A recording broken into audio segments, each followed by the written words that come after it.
Everybody, happy Tuesday.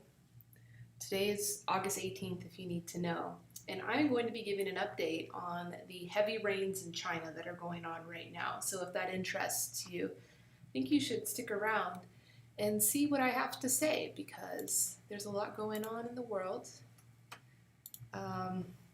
Not so much good news to share with you all today, but it's news and it's important, so I appreciate that you're all here. Welcome back to my tea room. Today I'll be drinking some dragonwell from Gansu province in China, and actually today's update, I have a lot to say about this place, so I thought it would be a good opportunity to not only give the news update about what's going on in these areas with the flooding and the rivers, creating a lot of issues for the communities, but kind of give a story of some other hardships and some goodness that came out of those hardships out of Gansu, specifically this beautiful place here. Dragonwell. My pee-pee boy went down. Someone said I should have him facing you guys, so he's front and center, so excuse his nudity.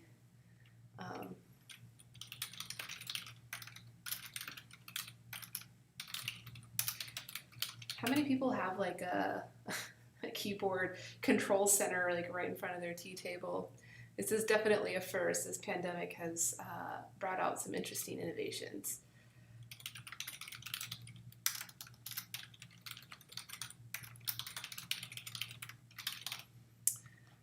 Okay, so let's see these updates. And of course I have the wrong, oh no, I have it on. Yeah, so just to get started, I just wanted to show a little visual. Of course, on Instagram, I can't show you guys, but everybody else, you'll be able to see. I wanted to show a little visual of what the rains in China are looking like right now. So let's see here. So you see, this is this is AccuWeather, kind of the storm patterns going on. Konnichiwa, genki desu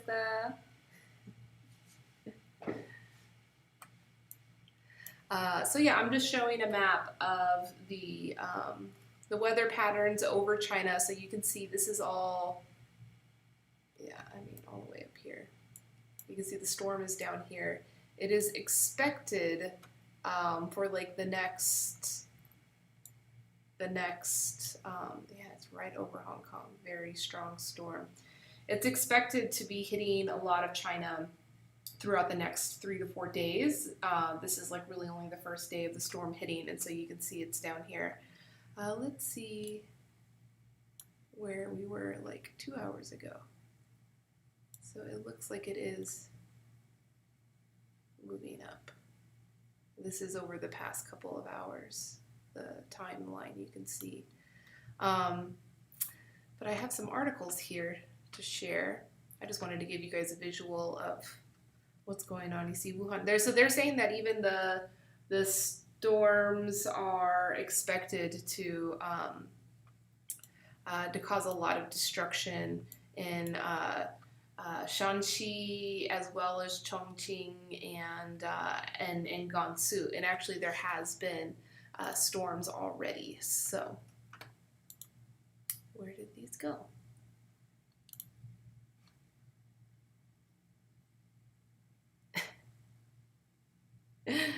Hi, Paul. You don't think weather patterns in Asia are noteworthy? They're totally noteworthy, especially whenever they're affecting an international business such as tea, So some other updates of what's been going on in China in regards to the tea business, and this is more related. It's kind of double-edged, it's the pandemic, and then it's also these weather. And so this is actually not the first major flooding that's been happening in China. There was another one last month that caused a lot of destruction.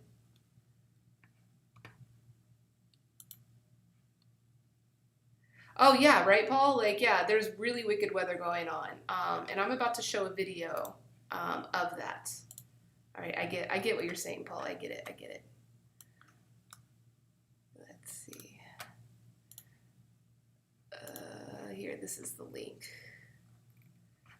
I'll show you guys can see it.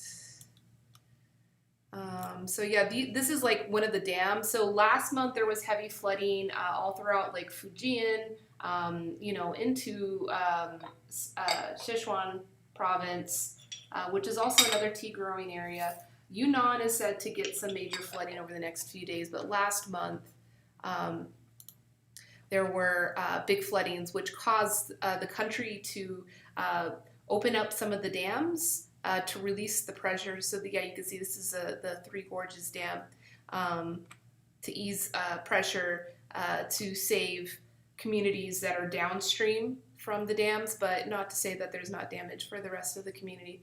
So this is actually a pretty sad video here of Gansu specifically, which is the province that I want to kind of focus on in today's talk because the tea I'm drinking is from there. And it's playing a commercial. All right, there we go. So this is this is a video taken just yesterday of the flooding. Communities that are like, but yeah, Paul, there's stuff going on in the world. It's just like, the big storm in Iowa last week. Why are we only hearing about it today? And that's all been having damage that we've been, we could have heard about, but we didn't because we have a lot of distractions going on right now. And so that's kind of the purpose and goal of kind of independent storytelling, like what we're doing here. Yeah, it's pretty bad. So I just sent a message to our partners. They're in a small village. I don't think that they're exempt from any type of natural disaster. But, hopefully I'll get a message back from them before this stream is over so I can update you guys on how they're doing. So yeah, that was video of just yesterday in Gansu. So there's major flooding going on there, and there's major rivers. There's another video here we can watch.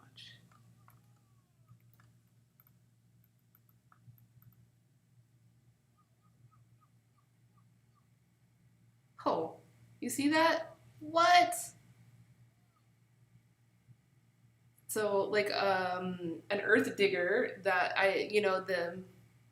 the Chinese government has been putting in work of trying to, protect these rivers from flooding and, damaging the lives of so many people. But yeah, these earth movers are just like falling into the floods. So the July 26th flood was the third flood of the season. So that wasn't even the first one. And so now we're in another cycle of flooding.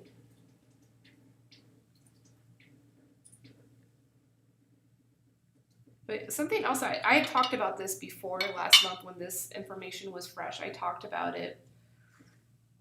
And there was actually some criticism that the releasing of the dams was actually causing damage to some communities, which I guess makes sense because if you're diverting flow of water or an expected flow of water, it's going to have to go somewhere eventually. And so perhaps the government was making those decisions in an attempt to save more people than if they hadn't done that. So in some areas, they were getting 3 inches of rain an hour. It's a lot of rain. It's too much rain.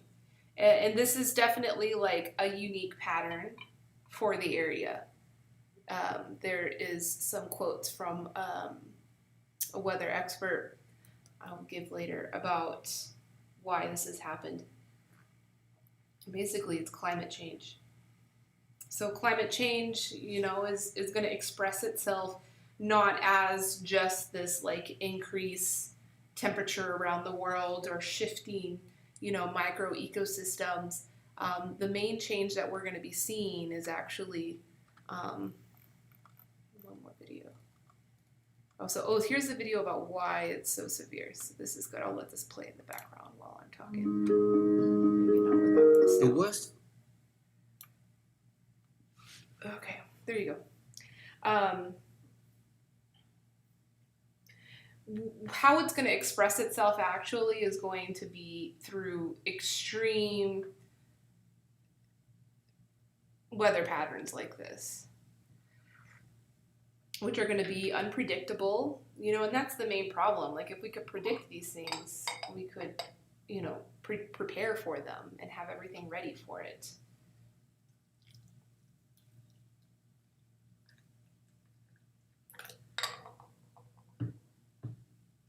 So last month there was 140 dead or missing because of the floods, but so many more thousands more that have been displaced. 86 billion yuan. It's about $12.3 billion in economic losses just from these floods. So it says, why are these floods so severe? Climate change.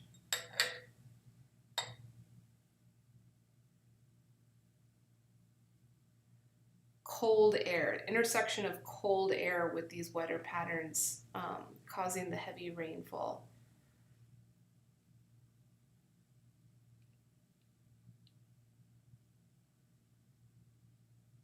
Seeing it over the long term, global warming has led to an increase in the frequency and intensity of extreme weather events.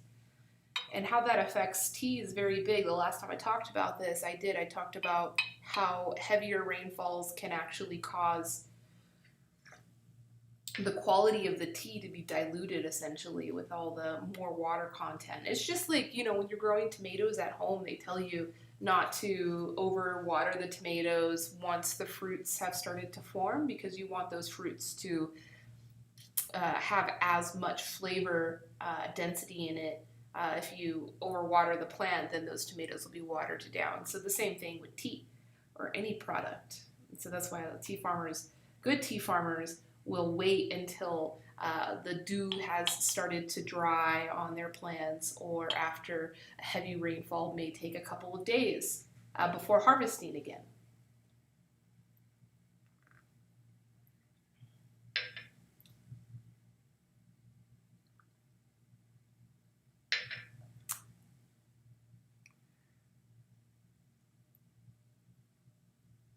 So this video is just going on giving some details about the river and what the government has done to protect against flooding, and how this flooding has completely just demolished all of their protections.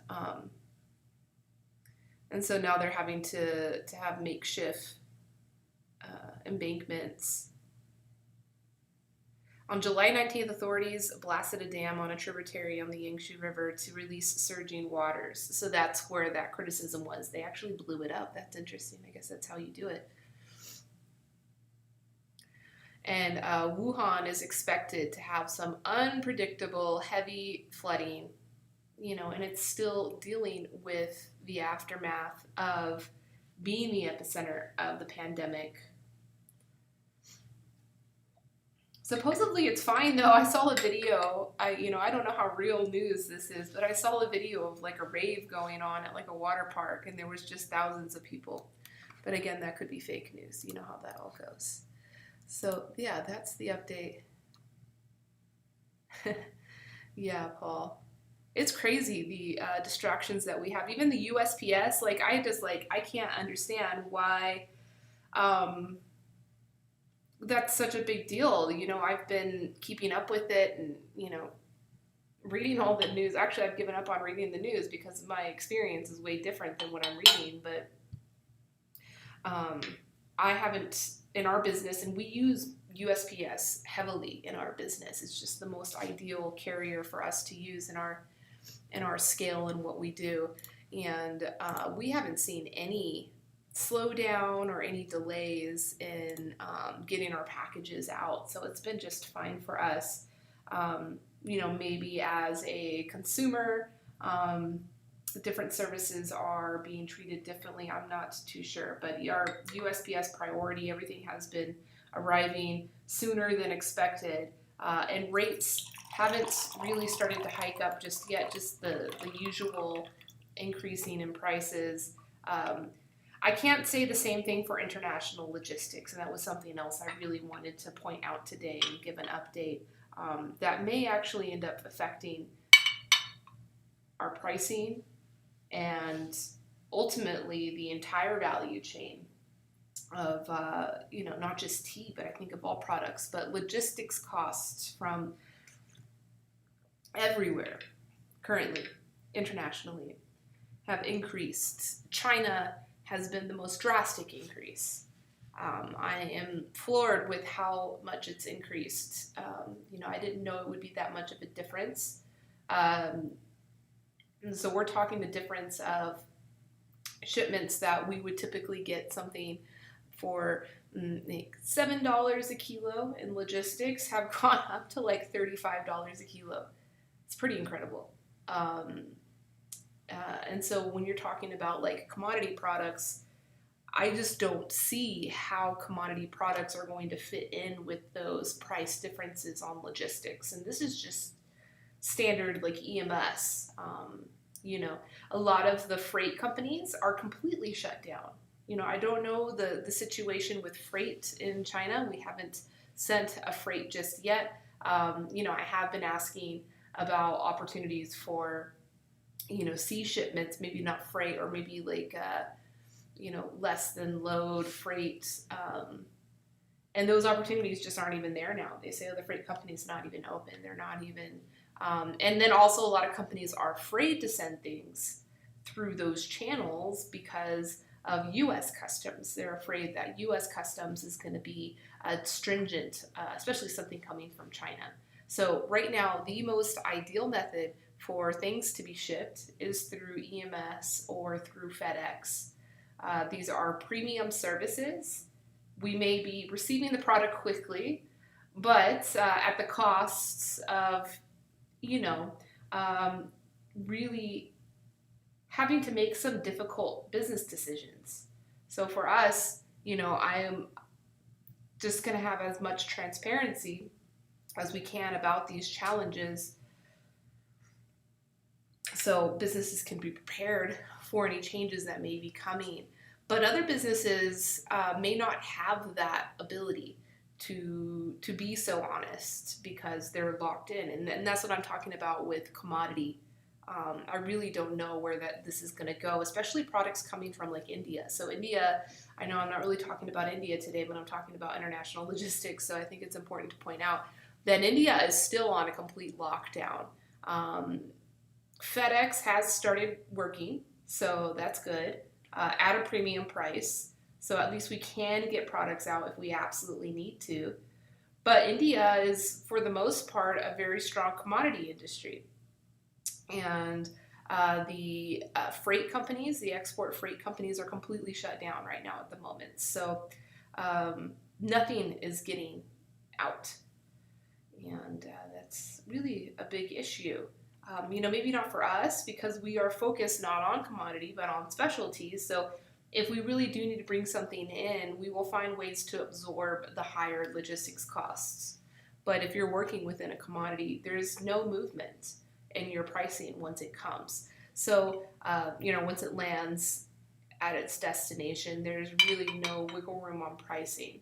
I'm sure there will be price increases, just like we've seen slight price increases even at restaurants, at barbershops, as we're getting back to what they say is the new normal or whatever.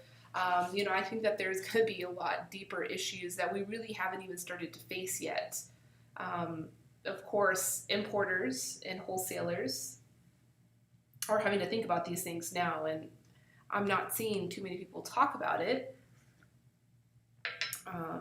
Maybe they don't want to create that fear. I mean, I did hear from one of our clients that a larger vendor had warned them that some products were just not going to be available this year. And these were commodity products.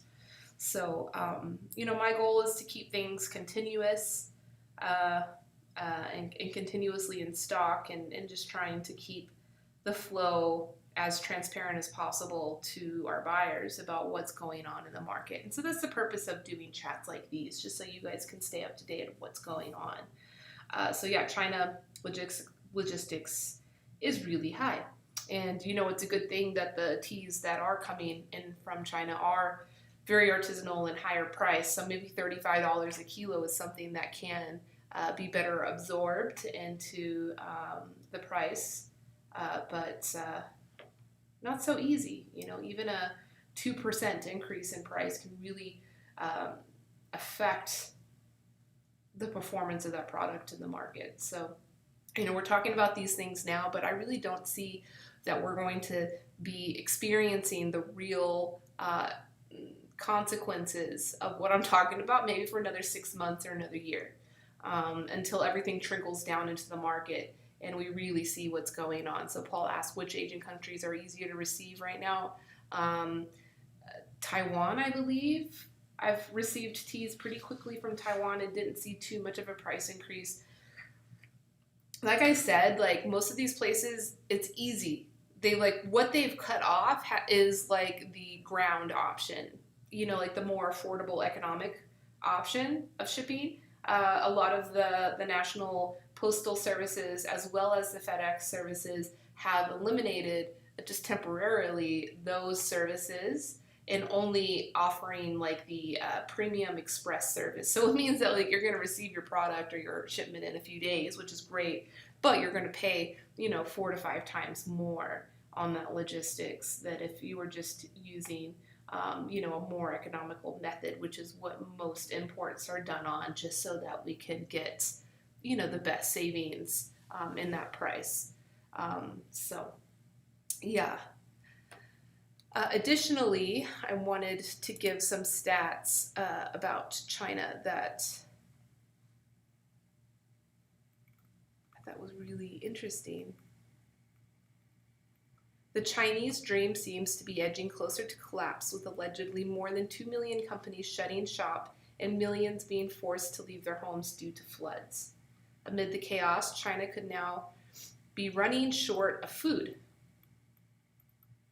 3 companies, Huawei, ZTE, and TikTok, have been banned in different corners of the world, and Beijing has been fighting tooth and nail against the bans.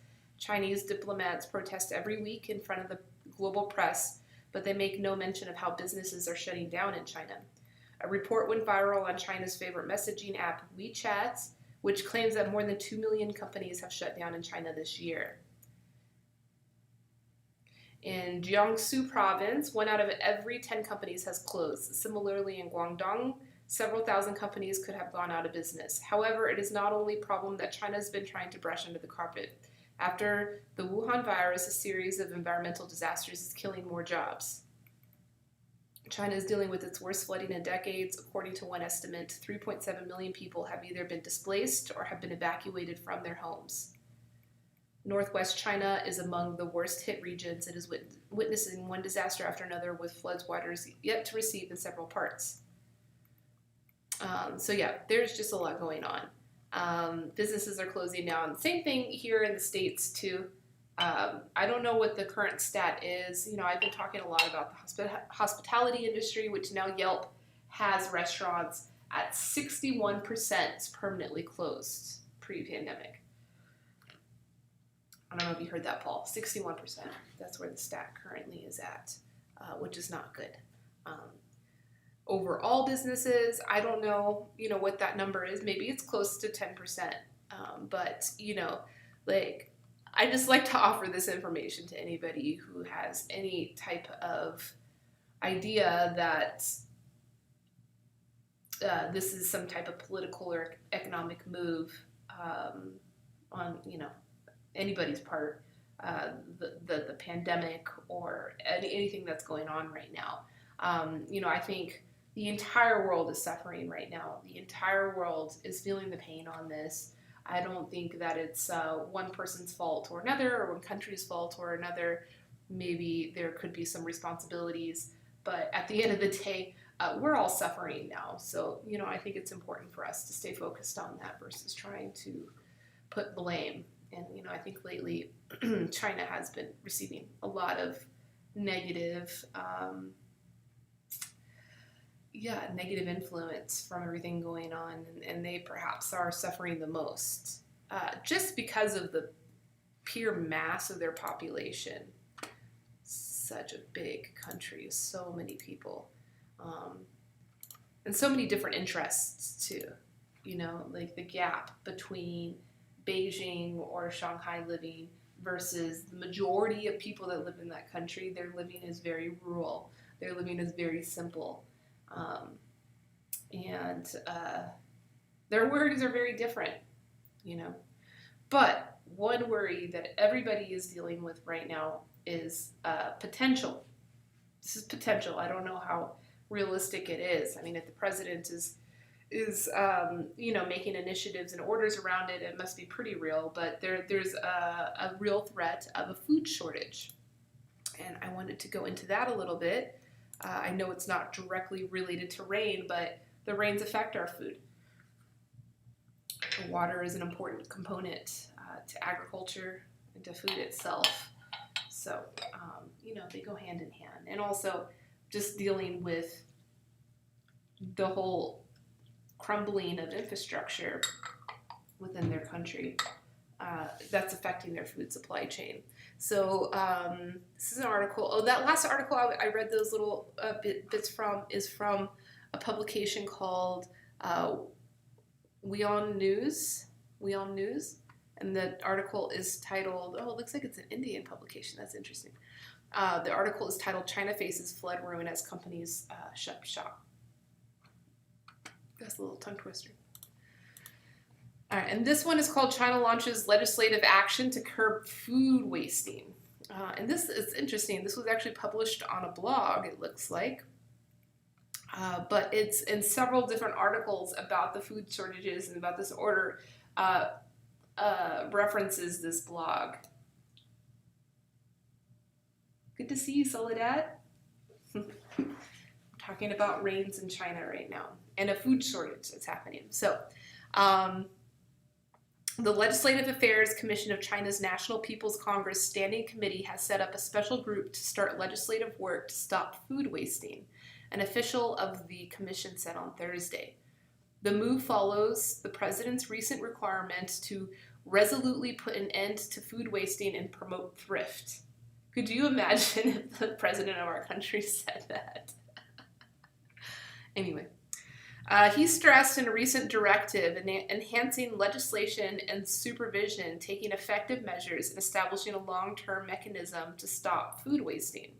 Calling the issue of food waste shocking and distressing, he highlighted the need to maintain a sense of crisis regarding food security amid the fallout of the COVID-19 epidemic.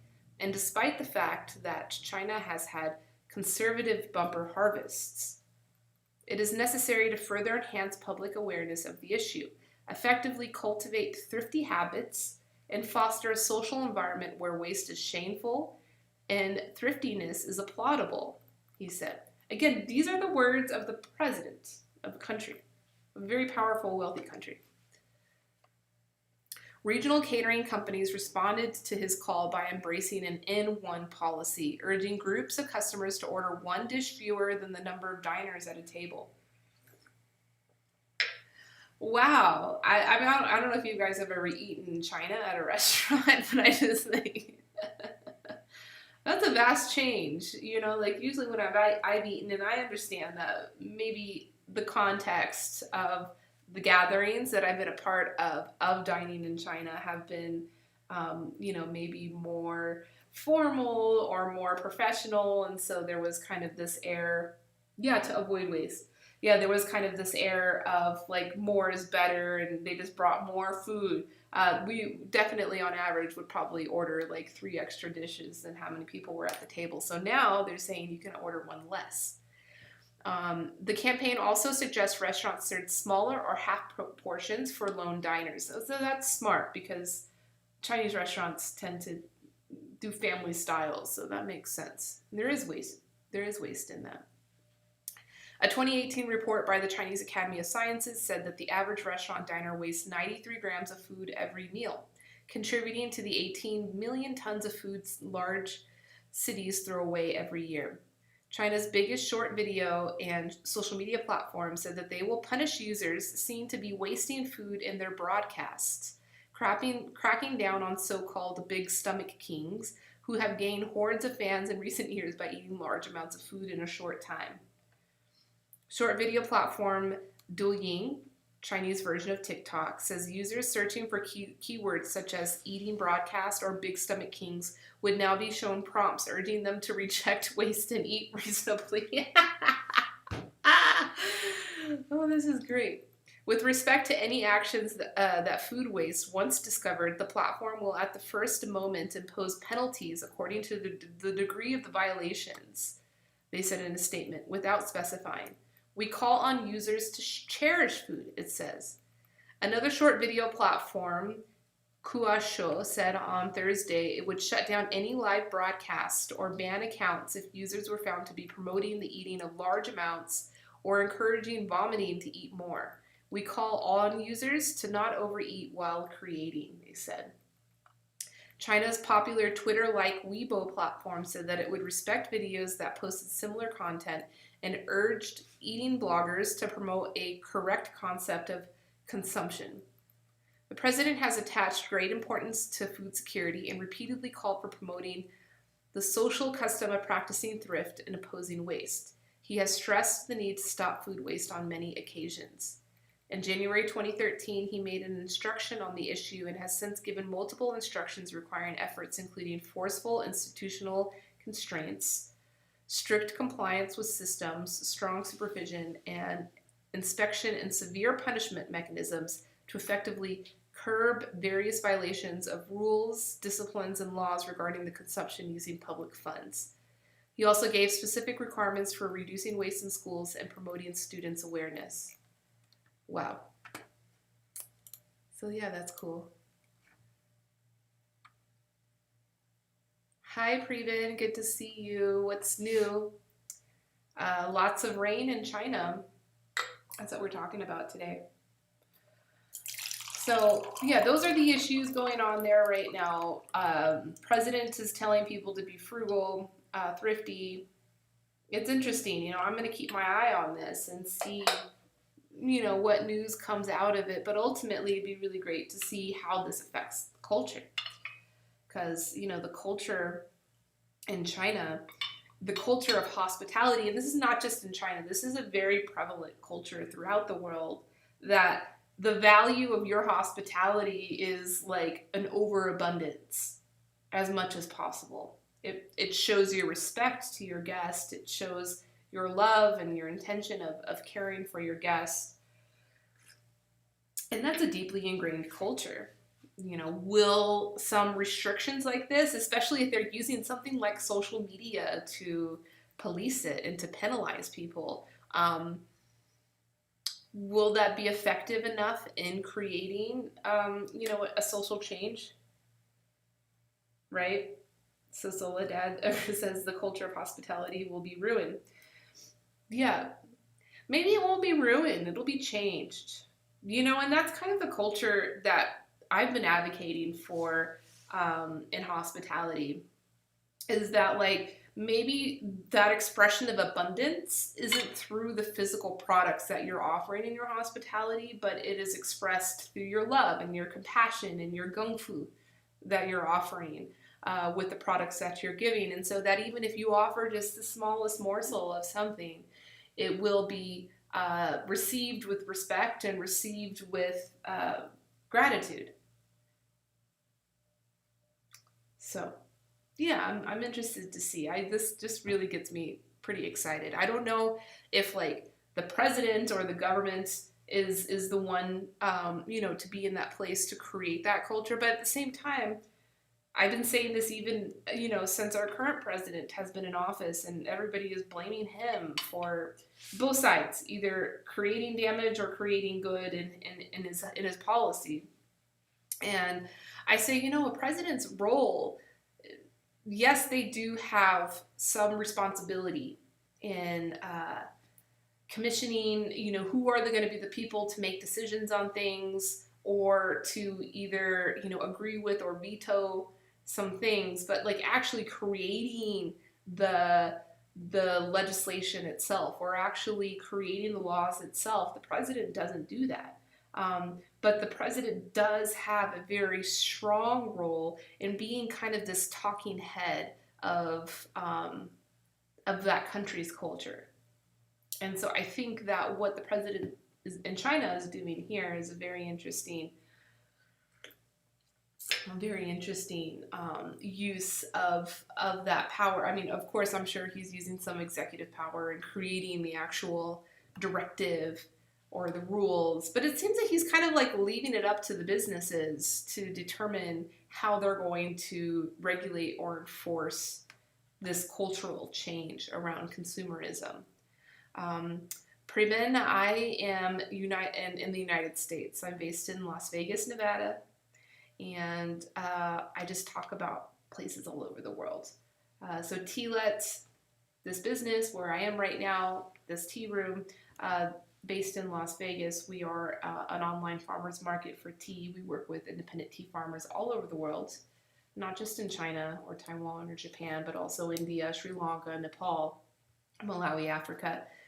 And we liaison between these independent tea farmers and the tea business buyers that want to procure and source their tea. So we handle all the supply chain, the importing, and then also help in telling the story of the tea and the people behind the tea. And that's the purpose of videos like this. So Previn, I'm happy that you're here. Where are you located? You don't have to give me a detail of where you are. Just a country would be good. It'd be good to get to know our new tea friend in the tea community.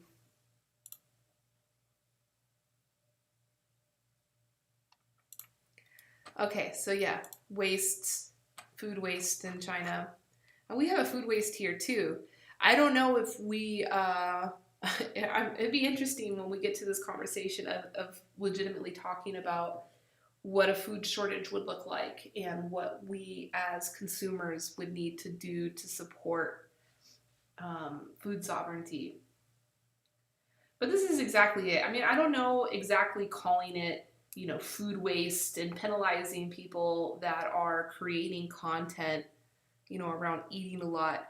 I'm not too sure that content really encourages a culture of consumption.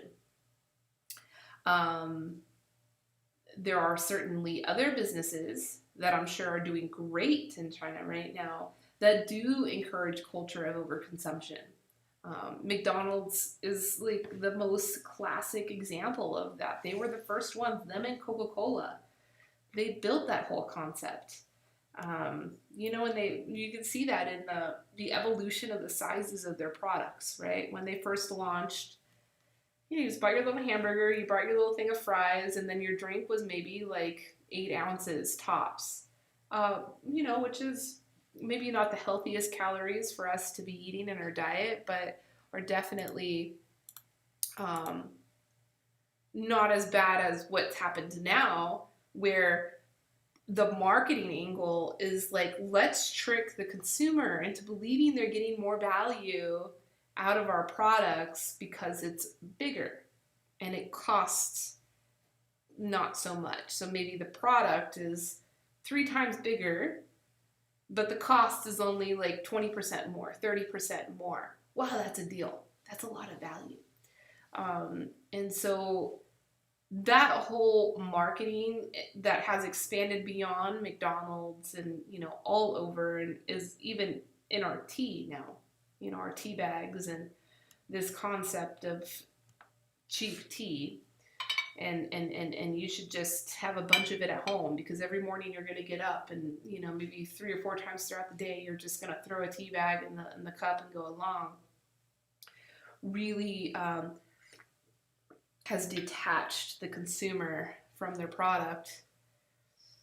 And that, I like the words that was used there of cherish. Cherishing is lost.